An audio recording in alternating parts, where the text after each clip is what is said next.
নিঃস্বার্থভাবে তোমাকে কে ভালোবাসে। পিসের কথা অনুযায়ী বাড়িতে গিয়ে বুঝতে পেরেছেন ইনশাআল্লাহ আমার জামাটা শব্দ পড়ে এসে খানা খেয়ে গুলি দুটো খেয়ে শুয়ে পড়েছে। গুলির কাজ কি? লোকটা তো করবে না ঠিক মরার মতো, চোখ বন্ধ হয়ে গেছে, হাত নড়াচড়া বন্ধ সব হয়ে গেছে। এবার ফজরের আযান হয়ে গেছে। বিবি বলছে ওই বাবা সেরাটা উঠে পড়ো, ফজরের আযান হয়ে গেল, মসজিদে যাও, নামাজ পড়ে আসো। আব্বাসের আবার কোনো খবর নাই।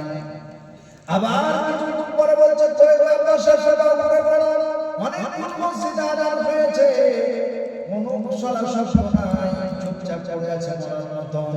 নিজে বিবি করেছেন ফজরের নামাজ পড়ে এসে এবার হাত দিয়ে নামাজ দিয়ে উঠাচ্ছে, বলছে কই বাবা সেরাটা, ফজরের নামাজ পড়ে না, সূর্য উঠে পড়বে, নামাজ তোমার কাজা হয়ে যাবে।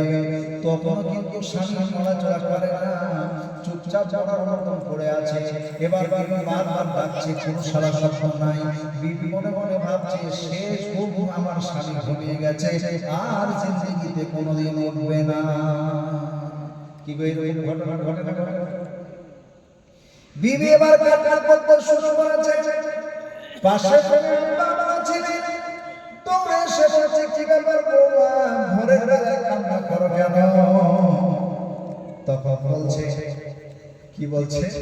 বলছে আব্বা জান, মনে হচ্ছে আপনার সন্তান জীবিত নাই, আপনার সন্তান মারা গেছে। আব্বা মা ডাকতে শুরু করেছে, কোনো সারা শব্দ নাই, মরার মতন পড়ে আছে। আব্বা মা কান্না করতে শুরু করে দিয়েছে। চতুর্দিকে খবর দিয়ে দেওয়া হলো, আর শ্বশুররা আসছে, কবর খনন করা হচ্ছে। সমস্ত আসবাবপত্র নিয়ে তারা ব্যস্ত হয়ে পড়লো। একে কি মরে নাই, ভেতরে সব জ্ঞান আছে। মনে মনে ভাবছে আল্লাহ, আজকে জ্ঞান অবস্থাতে আমাকে কবরস্থানে যেতে হবে, কিন্তু করার কিছু উপায় নেই। এইরকম করে আবার পড়ে রয়েছে। গ্রামের মানুষরা কবর খনন করে, আর সমস্ত অ্যারেঞ্জমেন্ট চলে। এমনকি পীর সাহেবকে খবর দেওয়া হয়েছে, হুজুর আপনার মুরিদ কি করেছে, ইন্তেকাল করেছে। পীর সাহেব সব জানেন। উনি এবার কি করেছে, বেলা 11টার দিকে কি করেছেন, একটা করে এবার মুরিদের বাড়িতে যখন গেছেন, মুরিদের বাড়িতে পৌঁছে গেছেন। আব্বার সঙ্গে প্রথমে দেখা সাক্ষাৎ। ওই মুরিদের আব্বা 85 বছর বয়স হয়ে গেছে। 85 বছর বয়স হয়ে গেছে। আব্বা এবার কি করেছে, সালাম করার পরে বলছে হুজুর এগুলো কি সহ্য করা যায়? বলে বলে হলো বাবা? বলছে আমি 85 বছর বয়স হয়ে গেল, মুরব্বি হয়ে গেলাম, আমার আল্লাহ রাব্বুল আলামিন মুখ দিলেন না। আমার চোখের সামনে আমার জোয়ান যুবক ছেলে চলে গেল। ও আমার পিসাব, যদি আল্লাহ রাব্বুল আলামিন আমার হায়াতের বিনিময়ে আমার সন্তানকে যদি জীবিত করে দিতেন, তাহলে আমার নিজের জীবন দিয়ে, আমার নিজের হায়াত দিয়ে আমার সন্তানকে আমি বাঁচিয়ে নিতাম।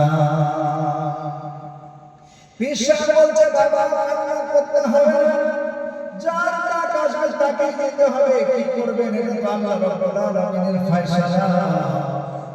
এবার সান্ত্বনা দিচ্ছে মা, ওই রকম করে কান্না করে করে বেহুশ হয়ে যাচ্ছে।